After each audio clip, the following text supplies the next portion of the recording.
चारों धामों से निराला ब्रज धाम के दर्शन कर लो जी। हम लेकर आए हैं आपके लिए वृषबाण मीडिया की खास प्रस्तुति ब्रजमाला, जिसमें आप देखेंगे ब्रज के प्राचीन मंदिरों, कुंडों के पौराणिक महत्व के साथ साथ कुछ अनसुने किस्से व कहानियां।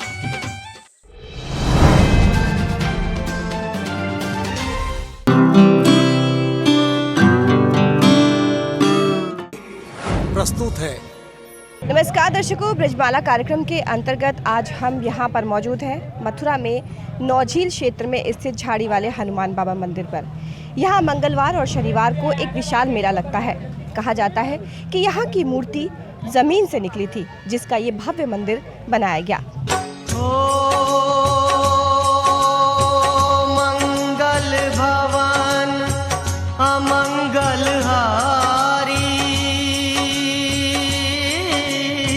को नहीं जानत है जग में, कवि संकट मोचन नाम तिहारो।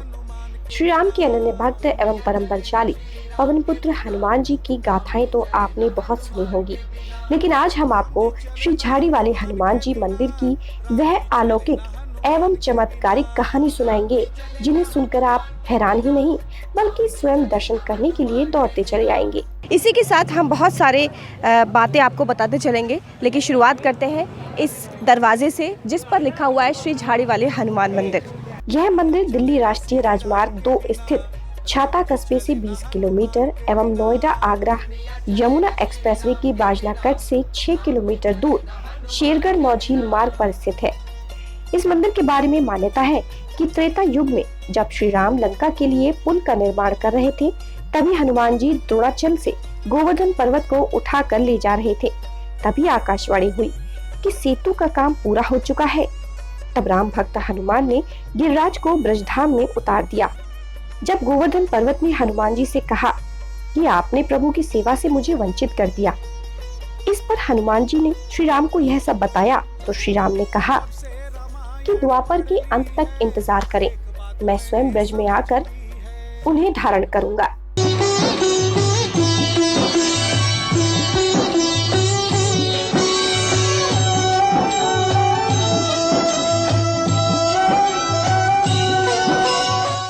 श्री राम का संदेश सुनकर गिरिराज जी संतुष्ट हो गए और पवन पुत्र हनुमान से अपने समीप रहने का आग्रह किया।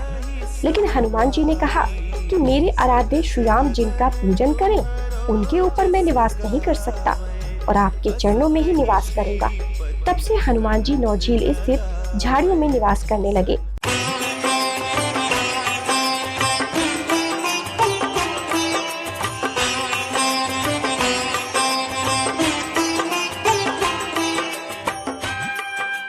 मंदिर के बारे में मान्यता है कि करीब 1000 में जेठ शुक्ल दशमी के 84 कोस की यात्रा का पड़ाव कर प्रमुख संत परमानंद जी जब अपने शिष्यों के साथ झाड़ियों के मध्य रात्रि में विश्राम कर रहे थे, तो उन्हें हनुमान जी ने स्वप्न दिया कि वह झाड़ियों के मध्य विराजमान है। उन्होंने इस स्वप्न को नजरअंदाज कर दिया। जब संत सुबह यात्रा के लिए आगे बढ़े, तो उन्हें पीछे से आवाज आई कि रुको, तुम मुझे छोड़कर नहीं जा सकते। जब संत ने पीछे मुड़कर देखा, तो झाड़ियों के मध्य जमीन फटने की तेज आवाज हुई। वहां जाकर देखा तो जमीन से सिंदूरी रंग की हनुमान जी की प्रतिमा जमीन से बाहर आ रही है। उन्होंने प्रतिमा को नमन किया और निकट बह रही यमुना नदी के पवित्र जल से प्रतिमा को स्नान कर सिंदूर का चोला चढ़ाकर भोग लगाकर पूजा अर्चना की। इसके बाद उनकी यात्रा यहाँ पूर्ण कर हनुमान जी की सेवा करते हुए ब्रह्मलीन हो गए। कहते हैं कि झाड़ियों के मध्य छिपी प्रतिमा को बाहर स्थापित करने के लिए खुदाई कराई गई, लेकिन समुद्र तल तक जब प्रतिमा का छोर नजर नहीं आया, तो उसे वहीं रहने दिया।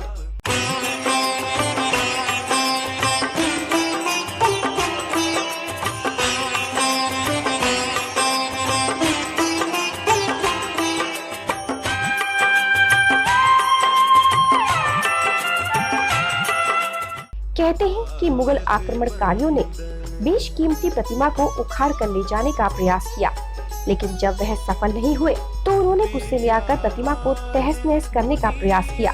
जिस पर अचानक आए बंदरों ने अतिक्रमणकारियों को लहूलुहान कर वहां से भागने पर मजबूर कर दिया। श्री झाड़ी वाले हनुमान जी दिव्य एवं अलौकिक चमत्कारिक घटनाओं के दर्जनों किस्से कहानियां हैं, जिसका वर्णन करना मुश्किल है।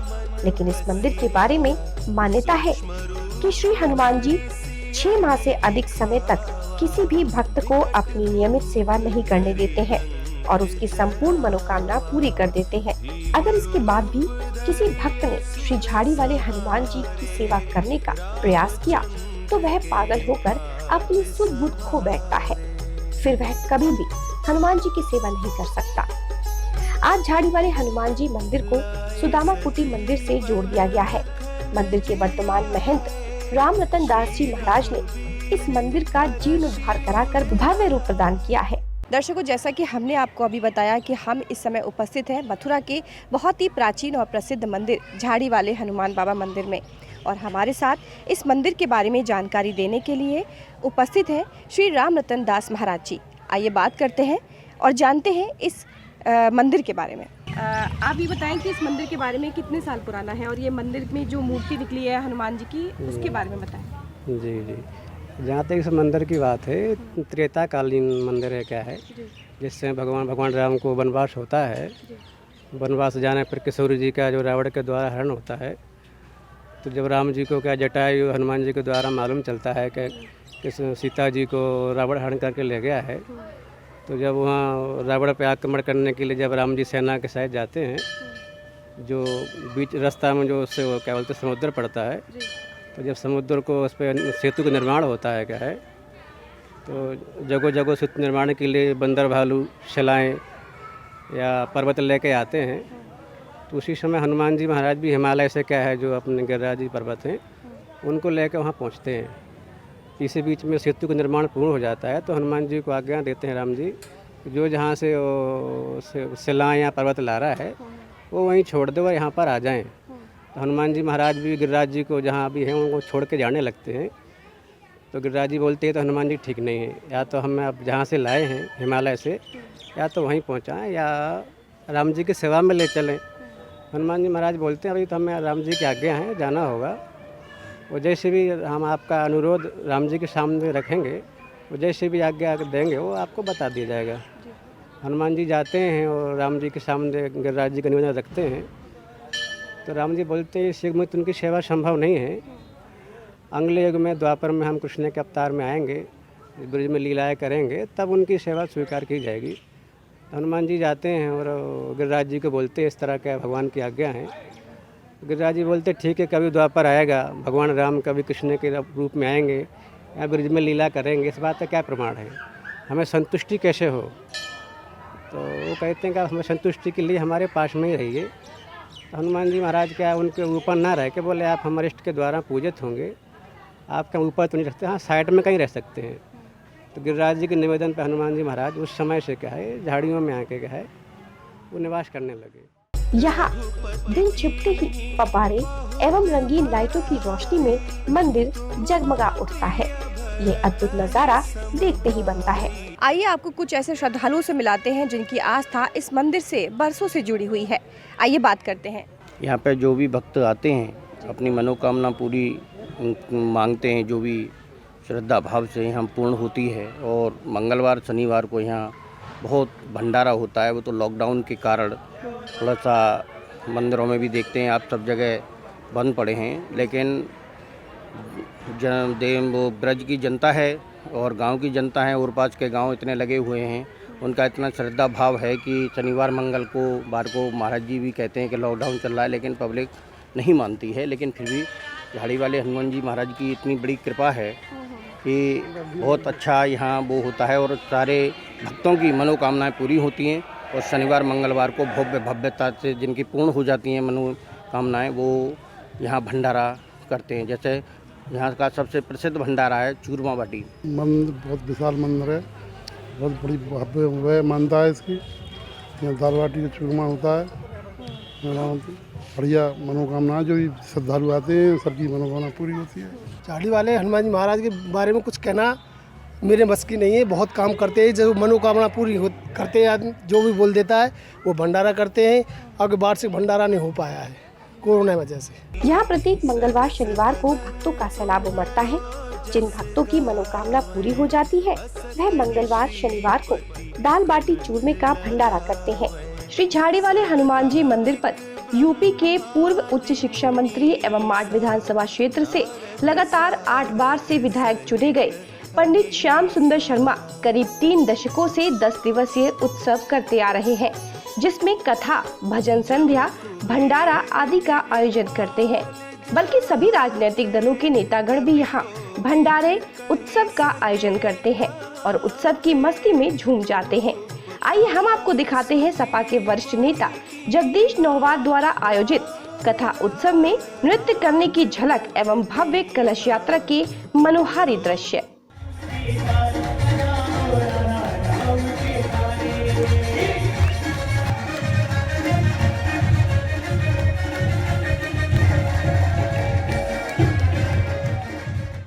अगर आपकी भी कोई मनोकामना है तो एक बार जरूर श्री झाड़ी वाले हनुमान जी के दर्शन करें। आपकी मनोकामना हनुमान जी पूरी जरूर करेंगे। जय श्री राम।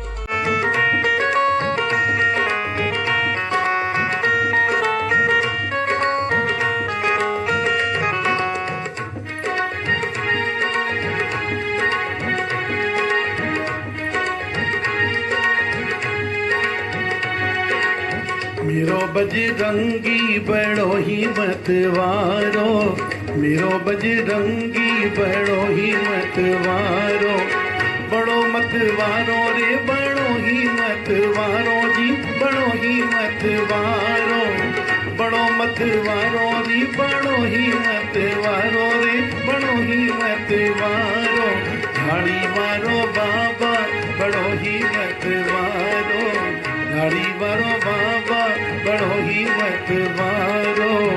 जो मंदिर का निर्माण आप देख रहे हैं पीछे से, इस मंदिर को आम जनमानस की सेवा के आधार पर बनाया गया है और इसी के साथ इसकी मान्यता के लिए उन्होंने ये बताया कि यहाँ पर दूर दूर से भक्त आते हैं और अपनी मुराद लेकर के आते हैं और जिनकी मुरादें पूरी हो जाती हैं वो दाल बाटी चूरमे का प्रसाद यहाँ पर चढ़ाते हैं।